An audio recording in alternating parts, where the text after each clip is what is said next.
Hey everybody, welcome to Always Bored, Never Boring. In a move that will come as a surprise to absolutely nobody, today I am talking about Blackstone Fortress. I am in fact talking about Blackstone Fortress No Respite, the latest expansion, which features Death Guard Marines and poxwalkers. I'm going to dive into this box. I will try to avoid spoilers. I will point out when spoilers are coming. I have already opened this box. I have removed the shrink wrap from the books.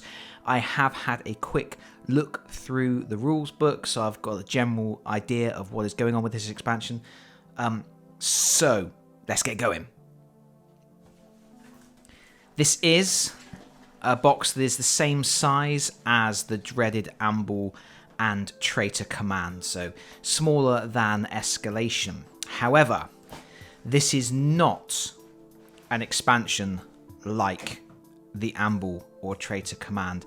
This is much more, I would say, what I was hoping for from expansions. Not in terms of the miniatures that come with it. We'll talk about that in a moment. But in terms of the actual content, rather than being a series of random explorations where you gradually accumulate clues that then unlock a stronghold for a final conflict, this is a series of stronghold adventures. You basically have 3 small shrines to conquer and then the thrice cursed shrine at the end. And if you begin this adventure, you choose one of the shrines to take on. You do a short access route. Of the length of the access route depends on which shrine you're trying to take on. And then if you get through the access route, you go to a pre-generated map with enemy forces designated by that map with a unique event table. If you complete all 3 of those mini strongholds, you get to take on the final confrontation. So it is much more pre-planned and allows for some interesting stuff. And I've just realised I'm chatting away here. This book's upside down. That's not very professional of me, is it? Let's get on. So we have all of our paperwork here at the top. We will have a look at all of this in a moment. Underneath we have our miniatures in glorious Games Workshop grey. We have a frame of easy build Death Guard Marines, 3 of them. We have a frame of 6 easy build poxwalkers and blah. Okay. I have not made any secret of the fact I'm disappointed with the choice of miniatures for this expansion. I'm going to move this box out of the way for a moment. But I'm not going to bang on about it in this review. I am of the mind that if you're not happy about something, you are well within your rights to express your disappointment. But if you continue to express your disappointment, eventually your teeth will fall out. So, yeah, it's not my preferred choice of miniatures, but nonetheless, they are nice miniatures. They are easy build, push fit miniatures, go together without glue, very much in keeping with all of the other miniatures that they have done for Blackstone Fortress. It makes sense for them to have included them. It is just a shame that they are miniatures that have been used in a lot of gateway products. They have appeared multiple times in Warhammer Conquest magazine, they appeared in the First Strike starter set, and they've actually been available as separate purchases. And as such, they are readily available at a very low price. And because of that, it does make this expansion seem a little bit on the pricey side. The actual full retail price for this expansion is £37.50. However, I shopped with Element Games and I picked it up for £30. But even at £30, that is quite a lot for these particular miniatures. Fortunately, the content that comes in this box does help to offset that value. So for now, I'm not going to say much more about these guys. I have got painting videos coming up for them. I have been painting them up because I already had, obviously, sets of these miniatures, so I have been doing paint jobs on them, and those will be coming up on the channel shortly. So I'm going to leave it there for now. Nice miniatures. If you don't have them already, you'll be very happy, I think. Finally, below the miniatures, we have a bag of cards, not individually sealed packs of cards, just in a baggie, and we have our sealed envelope. Like with all of the other expansions, when you complete it, you will get to open this envelope and get a permanent benefit that will take you through your campaigns as you continue to play. Obviously, I will not be opening this on camera because I don't want to know what's in there until I complete the mission, and I don't want to ruin it for anybody else either. It should be noted that Games Workshop stuck frames of miniatures on top of cards, and this top card has been scarred through the plastic bag. Naughty Games Workshop. Looking at the paperwork that comes with this expansion, obviously you get your build instructions for your poxwalkers and your plague marines. They are very simple build instructions because they are very simple miniatures. The poxwalkers, literally, some of them are 2 bits. I think some of them are even 1 piece. Yeah, this guy just sticking in the base, this guy just sticking in the base. So very easy. The Death Guard, obviously a few more bits, but still very simple to do, very much in keeping with what you would expect with a Blackstone Fortress expansion. And then on the back we have our stats for using them in 40k. These stats are going to be familiar with anybody who has picked up First Strike, No Fear, all of those starter sets, Dark Imperium. Someone mentioned or asked the other day whether they would be getting the Servants of the Abyss keyword. They do not. They are not considered part of Malx's gang. We get 2 sheets of very nice, full colour, double-sided, thick tokens. Very, very nice. We have this wonderful mouth, this maw, which is for one of the adventures. We have some other tokens. A lot of the tokens are for tracking the contagion level of the 3 different diseases that you will be facing over the course of the missions. There are some vents that are for a specific type of mission that you will come across. They have a closed side and an open side. And then finally, we have a new craft. This is Sawbone Station, which is run by Jokero, and you attach it to Precipice, and this is where you will be going to heal your grievous wounds, because during this adventure you are not able to automatically heal grievous wounds when you return to Precipice. You have to go to Sawbone Station. Furthermore, if you pick up any afflictions, which is a new type of card in the game, you can go to Sawbone Station, trading clues to get those afflictions removed. We have a separate booklet for the Thrice Cursed Shrine, and when I first opened the expansion, I was disappointed because there is one booklet and it has the one final stronghold in it. I am not going to open this up and show it to you. I do not want to ruin it for you. You can find that out for yourself when you get there. But I was disappointed because it was only the one, and I thought we were going to get something along the lines of Dreaded Amble or Traitor Command. However, there are 3 more strongholds, but they, for some reason, are printed in this booklet, the rules booklet, rather than in separate cards. I don't know why they did that. It seems a little bit odd to me. Of course, we have 2 new enemy types. We have the Poxwalkers. We have here a move of 2, 3 wounds. They are small sized. There are only 2 weapon options. Most of them will have the improvised weapons and fists, which is a close combat attack using 2d6. However, one of the 6 miniatures has a grenade flail, which is a little bit more powerful, and it has an uncontrolled blast special ability that says make an attack roll against each explorer in the same hex as the target. After resolving these attacks, this Poxwalker is slain, so it will blow itself up, which is pure comedy. It says down here in the special rules that there are Poxwalker groups. A Poxwalker group cannot include more than 1 miniature armed with a grenade flail, and that's because you only get 1 miniature with a grenade flail. In addition, if a Poxwalker group has 4 or more miniatures, one of the miniatures must have a grenade flail, if there is one available. They also have the rule Shambling Horde. have the result on the Blackstone dice rounding up when you make a reinforcement roll for a group which only includes poxwalkers, because they have a tendency to keep spawning, to keep coming back.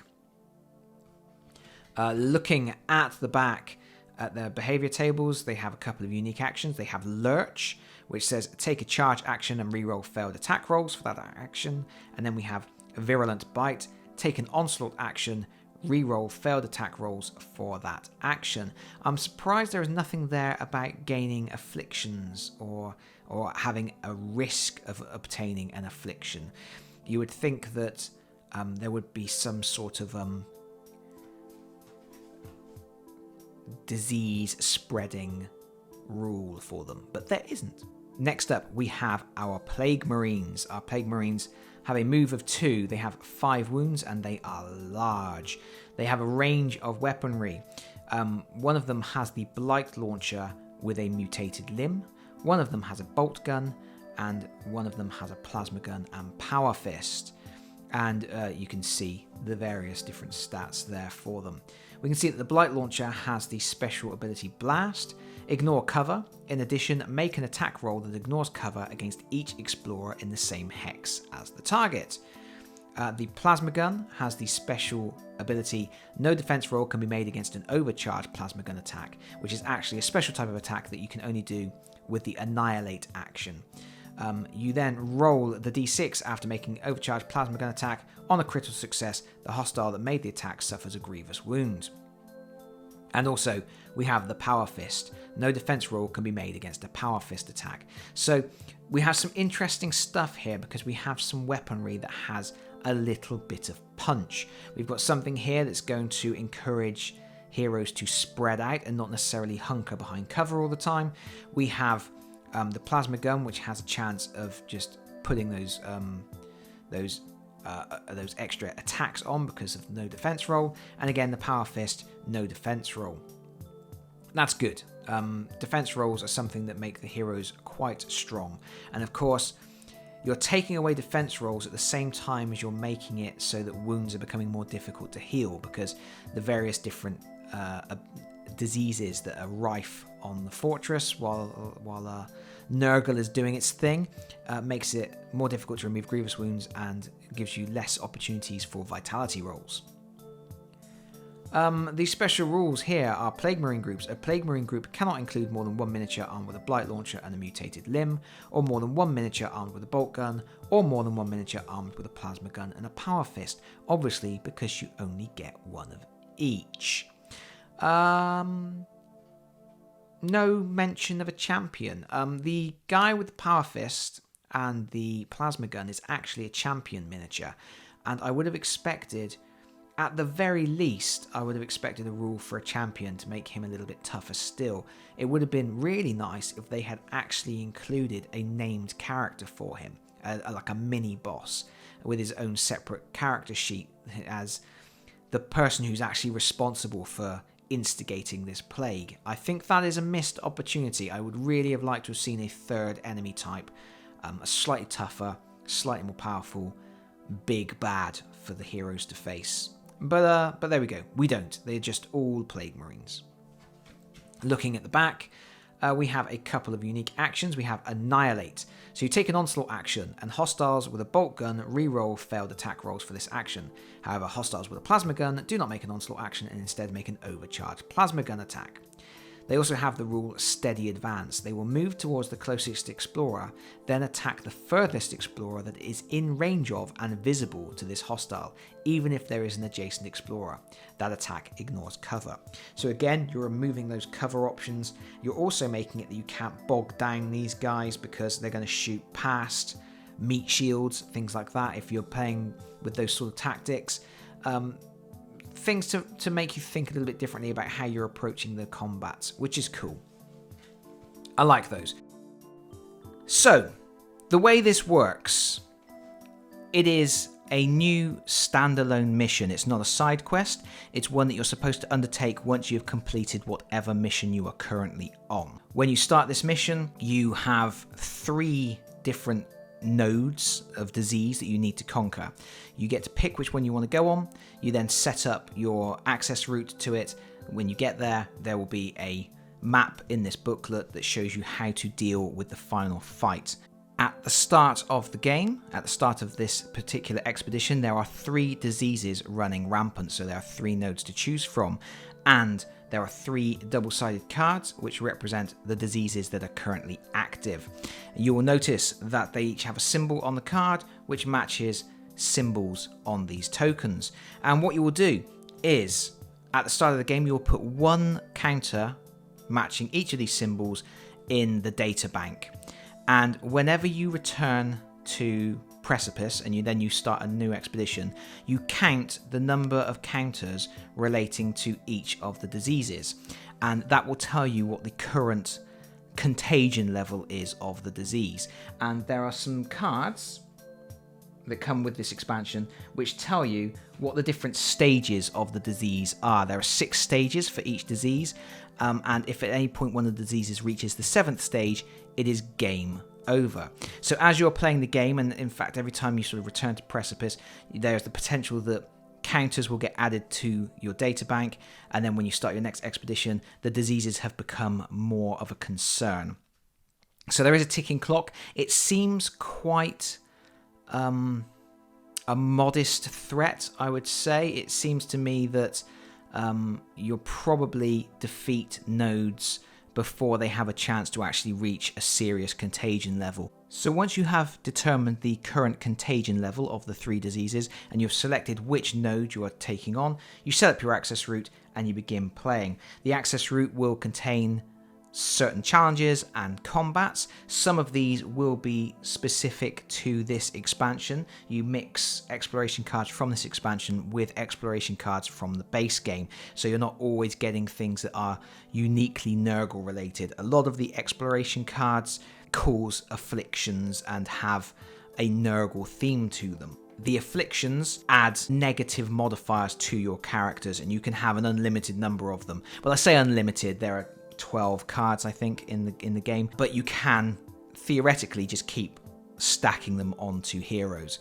And what will happen is every time you complete a combat challenge, you will roll a dice, or everybody will roll a dice, and the person who rolls lowest gains an affliction card. There's nothing they can do about that. And then there are certain challenges as well that can also cause afflictions. And then if you want to get rid of those, like I say, you need to go to Sawbone Station. You need to talk to the Jokero. So that's basically the new mechanisms. There is, each time you complete one of the strongholds, you will get a medical marvel. There are 3 medical marvels, so you acquire a medical marvel for each of the nodes before you go on to fight the final confrontation. As always, the cards from this expansion have an expansion symbol. Some of those symbols are purple and some of them are black. If it's a black symbol, after you've completed this mission, you can add that card to your base game. So some of the combat encounters and some of the challenge encounters can be added to your base game. However, anything related to afflictions and diseases has a purple icon. You cannot add it into your base game. But of course, you can still use the poxwalkers and the death guard, because you get some new encounter cards that you can seed into your base game deck, and those will crop up as and when, representing stragglers that are left over after you've completed this mission. There are failure conditions for this mission. One is if you don't have 4 explorers to go on the mission at any point, which is very unlikely. They have made it slightly more likely because this mission doesn't allow you to heal grievous wounds, and obviously the afflictions mean that at some point you may decide to stick a character into a stasis chamber rather than having to cope with the fact that that character is hampered by all these different diseases. So it's slightly more likely, but really, if you've got escalation as well, you've got so many characters, it's very unlikely that you're going to get to that situation. The main way that you're going to lose is if one of the diseases gets to stage 7. One thing to note about all of these strongholds is that all of them use the Nurgle-themed tile from the Escalation expansion. Furthermore, all of the strongholds use the cultists from the Escalation expansion. So you absolutely need to have the Escalation expansion to use the No Respite expansion. You're just not going to be able to do it otherwise, unless you want to mock up a tile, mock up enemies, or replace enemies. It'd just be a bit of a mess, really. While I'm not going to show you the maps for the strongholds, I do briefly want to discuss what happens in those maps. So we're kind of drifting into spoiler territory here. So if you really don't want to know anything even remotely spoilery about this expansion, this is probably a good point for you to duck out of the video. So I'm going to say thank you very much for listening to me up to this point. Hopefully I will see you all again soon. But that's it for this particular video. For anybody who wants to know more, stick around. So the first node is the node of consumption, and this one features a map that has a gigantic mouth in the center of it, and if you stray too close to that mouth, then you can take damage from it. It does occasionally release an ear-piercing scream that can wound you, and it's generally just an unpleasant thing. And there's a very specific way that you have to destroy the node to complete that particular mission. If you take on the node of fecundity, it's a really interesting map that features lots of narrow passageways, and there are 3 vents you need to close. Once you close the vents, a load of the passageways shrink, they collapse in on themselves and disappear. Anything in those tunnels at that point is destroyed, and heroes are taken out of action if they're stuck in there. And then your way back out of the map becomes a very long, winding route. And then you have the node of endings, which controls the chronopox. And this is really just, you have to fight your way to a particular chamber and clear it out and take control of it, seize it. So each of the missions does have a slightly different way of completing it. But what's particularly interesting about Node of Endings is that there is a time dilation in effect. Sometimes things speed up and sometimes they slow down. And there's actually echo counters. And whenever a hero moves, they leave an echo counter behind. And enemies will actually target that echo counter. And if they damage the echo counter, the hero actually takes the damage. So it's like a weird time dilation effect. So you actually really need to think about where you're going and where you're going to be and where those tokens are going to be, because you can have up to 5 tokens on the board and all of them represent your hero. So there's 5 points on the board where you can be taking damage, and you're leaving a series of breadcrumbs for the enemies to follow. It's a very interesting concept and something that is much more interesting than I initially thought the Chronopox was when I looked at the teasers online. So finally, I'm just going to take a quick look through all of the new cards you get. 4 new encounter cards. These are obviously for spawning your poxwalkers and your plague marines. You can add these into your base game after completing this particular expedition, and then poxwalkers and plague marines will just pop out every now and again in your regular games or one-shots. You get 3 sets of 3 double-sided cards for the 3 diseases, and you can see that as the diseases become more advanced, as they advance through the stages, their threat increases. So if we look here, we've got the Bleeding Maw. It says stage 1 is the incubation. Explorers do not heal their grievous wounds on their return to Precipice. You have to actually go to Sawbone Station to get them restored. In addition, at the beginning of the recovery step, roll the Blackstone dice. On a 17+, explorers cannot make vitality rolls. And then what happens is, that's your base effect. Once you go to level 2, it's the same thing, except it's now a 15+. And then once you go to stage 3, it becomes a 13+. And then stage 4 becomes an 11+. Stage 5 becomes a 9+. And then once you get to stage 6, which is 1 step from destruction, explorers cannot make vitality rolls. So you can't heal grievous wounds and you can't make vitality rolls. If you get to that stage, I would say you're pretty much on a hiding to nothing. I'm not sure you'd be able to win at that point.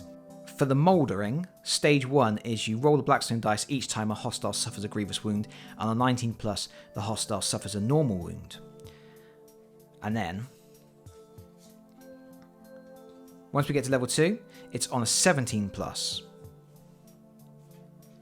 At stage 3, it becomes a 15+. On stage 4, it becomes a 13+. On stage 5, it becomes an 11+. And at stage 6, You have a full pandemic, and each time a hostile suffers a grievous wound, it automatically becomes a regular wound. You just cannot inflict grievous wounds at that point. Finally, we have the chronopox. These are the rules that were teased online and gave me pause for concern, but they're okay. So, it's stage 1. After the activation dice are rolled, you apply 1 wound to each explorer whose activation dice add up to 17 or more. At level 2, it's 1 wound if their dice add up to 16 or more. At stage 3, it's if it adds up to 15 or more. At stage 4, 14 or more. Stage 5, 12 or more. And finally, if you get to pandemic stage, after the activation rolls in initiative phase, you apply 1 wound to each explorer who has no wounds or grievous wounds. So it's just automatic wound infliction.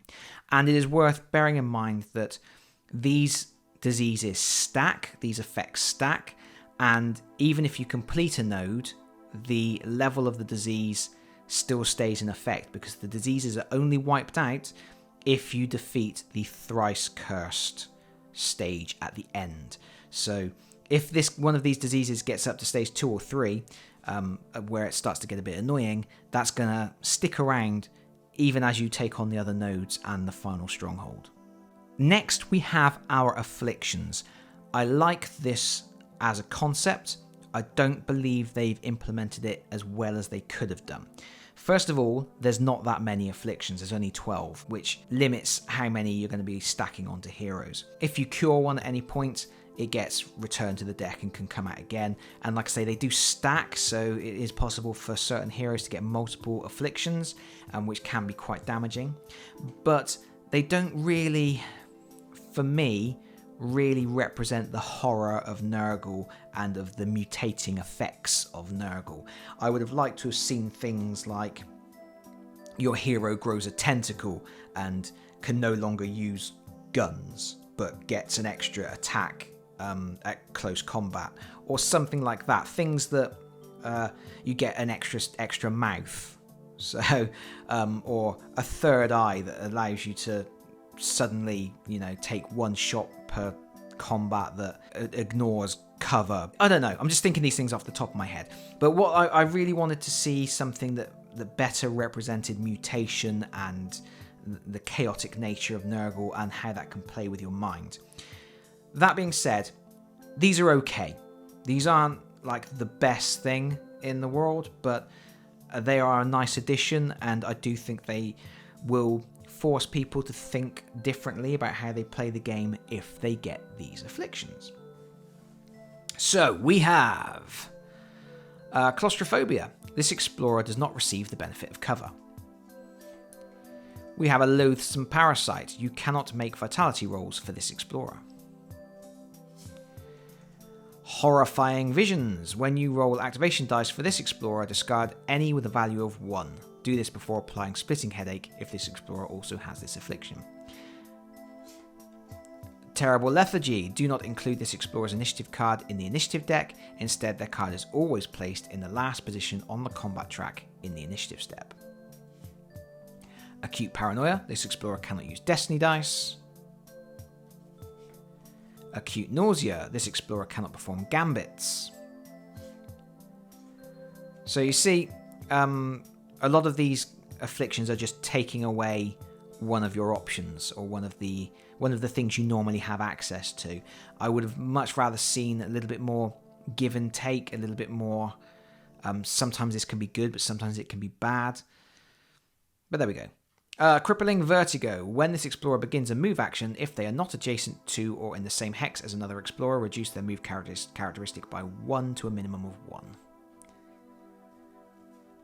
Splitting headache. When you roll activation dice for this explorer, reduce the value of one of those dice by 1. If you only rolled 1s, this card has no effect. The apathetic fugue. The cost of weapon actions is increased by 1 for this explorer to a maximum cost of 6. For example, the cost of a 4+ weapon action would be increased to 5+. You can see that some of these could stack rather unpleasantly, like the one that makes you reduce values of dice, this one making it harder to actually pull off your attack actions. Festering Cataracts. Enemies that are more than 3 hexes from this explorer are not visible to this explorer. Paralyzing Cramps. The move 1+ action becomes a 2+ action for this explorer. Uncontrollable Trembling. You must re-roll the first critical success you roll for this explorer in each combat. And there we go, and then we're back to claustrophobia. So you see what I mean? They're interesting. I think that they have the potential to stack onto a character and have potentially crippling effects. But they don't really, for me, feel like you're suffering from the effects of a Nurgle infestation. I would have liked to have seen something a little bit more on things like claustrophobia and headaches. You know, unless the headache is a tentacle bursting out your forehead. They're okay. Again, this is something that I've said numerous times with Blackstone Fortress. Ooh, Grandfather Nurgle moved the card with the power of his mind. Yeah, this is something I've said with Blackstone Fortress before, is that I think the game has so much potential. It has so much rich narrative possibilities, and sometimes the rules just don't drill into it quite enough for me. I love the game. It's one of my all-time favourite games, so don't take that as me saying that this game is not good. It's absolutely not that. But what I am saying is that it could be better. It could be so much better. These are interesting rules that I think haven't been taken to the step they needed to be taken to. There was an extra step they could have taken. But that's just me. What does everybody else think? Let me know in the comments. Next, we have our new exploration cards. We have some combat cards. We have an ambush, regular combat, regular combat, regular combat, regular combat. I don't find the combat cards particularly exciting. I really feel like they could make use of extra little rules. Some of these could have specific ways to complete them. It's like, you know, stick a little switch over here or something and say you have to get over here, flick this switch, and that will activate something over here that gets you off the... Anything like that, really. More of that sort of stuff. That's what I want to see in these, rather than just, here's a slightly different layout to this slightly different layout. It's just not, again, not drilling far enough into the mechanisms that they've created. The challenges are kind of cool. We're going to take a quick look at these. We have the challenge Massive Maggots. Maggots. Maggots. Maggots. That's a really obscure reference. In leader order, each explorer makes a weapon action as if they were targeting an adjacent hostile because they're being attacked by maggots. Each explorer who rolls a critical success suffers a wound. In addition, if the explorers do not roll a total of 6 or more successes and or critical successes, one explorer chosen by the leader suffers a grievous wound. So yeah, chowed on by maggots. Secret Sickness. The leader rolls the destiny dice. Then, in leader order, each explorer other than a retinue character rolls their remaining activation dice. Then takes one of the destiny dice and one of their activation dice that adds up to 7. Nice. Thematic. An explorer cannot take a destiny dice that has been taken by another explorer. If an explorer takes 2 dice that add up to 7, they succeed. If an explorer cannot do this, they fail. They draw an affliction card and the challenge ends. Otherwise, the challenge ends once all explorers have succeeded. So this is one with a purple icon because it applies affliction. So this is one that you cannot introduce into your base game.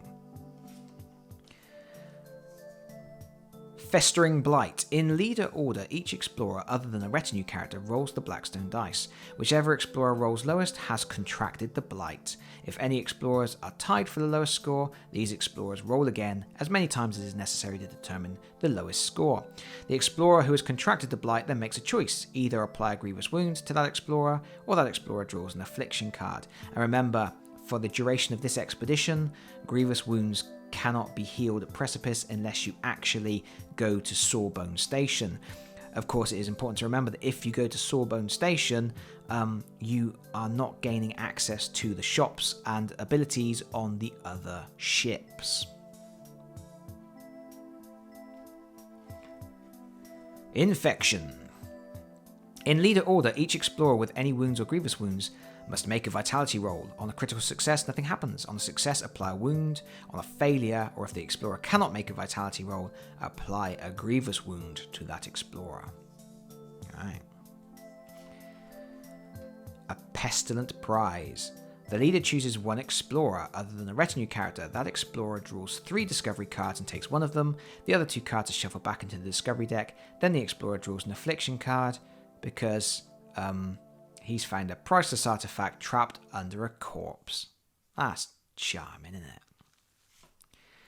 And then we have the Walking Pox. Oh, it's a chorus of horrible wheezing groans pursues the explorers down a cramped corridor as an unrelenting horde of poxwalkers closes in on them. In leader order, each explorer makes a number of agility rolls equal to their move value. Each critical success allows the explorer to bypass 2 obstacles, and each success allows the explorer to bypass 1. The explorer or explorers that have bypassed the fewest obstacles after all explorers have rolled are almost caught by the horde. That explorer or each of those explorers suffers a grievous wound as they fight off the poxwalkers. That's quite cool. That's quite exciting. And there we go. That's it. Those are the exploration cards. Finally, besides the sealed envelope, the only other cards are these medical marvels. You get 3, and you get 1 for each node that you destroy. So each stronghold you complete leading up to the final stronghold. We have the Automedicae. Once per expedition, use this card at the start of the event phase or recovery step to remove a grievous wound counter from this explorer's character card. Then we have the Immunostims. Exhaust this card to re-roll a vitality roll for this explorer. And then we have the Omniphage Serum. Exhaust this card to take the following weapon action with this explorer. It's a range 1 using the 8-sided dice. When a hostile would suffer a wound from this weapon action, they instead suffer a grievous wound. And that is that. So those are our medical marvels, our little bonuses for completing the strongholds. And that is that. That is Blackstone Fortress No Respite. Final thoughts, what do I think? Well, we all know that I'm not happy about the choice of miniatures. I've said that enough. Moving on. I like the fact that we are getting strongholds rather than explorations where you have to find the clue tokens. Dreaded Amble, Traitor Command, the base game, they all had that. Going on an expedition, it's a random set of cards. As you're completing the cards, you may find the MacGuffins that you need. You can then cash in the MacGuffins, which unlocks the stronghold. That was fine, but I always wanted something that had a stronger narrative to it. Escalation obviously has a very strong narrative, and this is the smallest expansion that has a really strong narrative. And I love that. I love the fact that there are 3 nodes. They have a very specific set of rules, a very specific map, a very specific way to actually defeat those challenges. And then when you defeat those challenges, you get a very specific reward. You get one of the medical marvels. And that's really good. That's exactly what I wanted. I would much rather have a small selection of strongholds to fight through than just more of those generic combat cards that will randomly apply different fights as you explore for clue tokens. So I'm very happy with that. That's a really big plus point for this expansion. I also really like the afflictions, but I don't think they went far enough with the afflictions. I think they could have done more with them. They could have made them so they were much more Nurgle themed. I would have liked to have seen things like explorers sprouting tentacles that gives them some kind of advantage, but also some kind of disadvantage. And also have it that once you'd accumulated enough afflictions, maybe you actually become a poxwalker. That explorer becomes just something under the control of the game or your hostile player, if you have a hostile player, and then that adventurer is gone for good. Something like that, something where there's a real sense not just of losing the quest, but of losing heroes, something that puts a more personal risk on those heroes. It would be really good to have a way that you can take those heroes out of rotation and say, that's it, you've failed, that hero is gone. That's something that I think they could have gone into further, they could have drilled into that, they could have advanced that particular theme. I think there are other things that they have done that are really interesting. The way that the chronopox works in the stronghold is very interesting, and I think the new enemies are quite interesting as well. I think, and it's cool just to have Nurgle stuff. I'm a big Nurgle fan, so I'm very happy to see Nurgle stuff entering the Blackstone Fortress. Overall, do I think it is worth $37.50, or in my case, the £30 that I spent? I think if you don't have the miniatures already, you're obviously getting a much better value. But even then, these are miniatures that are readily available for not very much money. So it really comes down to how much you think you're going to get out of these stronghold missions. And it has to be said that, again, you're not getting a huge amount of replayability. You're getting 3 strongholds and then a final stronghold with short access routes. And yes, you may fail them 1 or 2 times. You're going to get a couple of gaming sessions out of this. If you're a gaming group that can plow through several strongholds in a gaming session, you might be able to do this in 2 sessions. But if it takes you an evening to do a stronghold, you might get 4 evenings out of this particular expansion, which is pretty decent. And of course, you can then use the enemies, some of the exploration cards, and the medical marvels and things like that you get to keep. So there are certain things that can be fed back into your main campaign, into your base game, added to your single one-shot expeditions that you do. I'm happy enough. I think there's more they could have done, but I'm happy with what they have done. And I guess that's it from me for now. Thank you so much for listening to this. I realise it has been a very long video, but if you have liked it, do please consider pressing the like button. And if you really liked it, do please consider subscribing if you don't already do so, because I talk about Blackstone Fortress all the time. Hopefully, I'll see you all again very soon. Bye-bye, everyone. Bye-bye.